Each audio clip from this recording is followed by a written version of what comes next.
Alright mga idol, magandang araw sa ating lahat at nandito tayo mga idol sa may Araneta Avenue. Dito ang daan natin ngayon, pauwi ng bahay. Ayan, kita nyo naman. Ayan yung natatanong nyo ng Isim Santa Misa.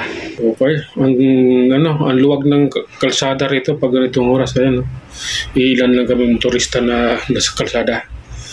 Okay mga idol, tuloy-tuloy lang tayo at may stoplight dito sa unahan. Kailangan natin hintuan. Follow the traffic rules. At nang sa ganun, wala tayong magiging violation.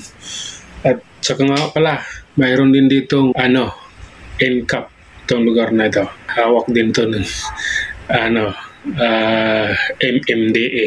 May mga CCTV dyan, magilid-gilid. Mayroon yan dito.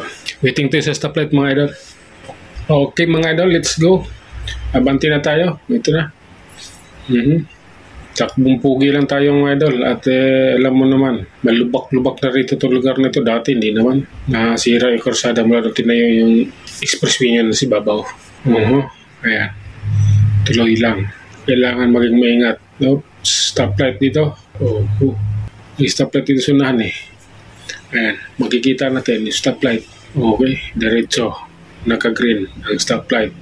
Kaya tuloy-tuloy lang sa biyahe. Kita mo naman yung sinusundan ko, ang layo.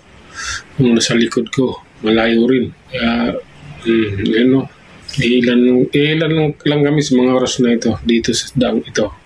Maganda rito, maluwag pag maaga. Napakasikip din naman pag tanghali na. Pagdating ng alas 9, alas 10, grabe. Maghapon na yan mga idol, grabe dito. Pag umulan din, grabe din tubig dito. Lampas tao tubig dito eh. Pag umulan, itong Araneta Avenue na ito. Pag magsasawa ka rin sa tubig dito eh. Pag inabutan ka ng ulan. Sige lang idol. Pagpatuloy natin ito. Kaya natin yan. Ayan. Relax lang. Magiging mapagmatyag sa harap at sa gilid. Dahil di natin alam yung kapwa natin eh, mayroong siraulong riders o motorista. Basta-basta lang namamangga pag nabubuisit. Waiting tayo ulit sa stoplight idol.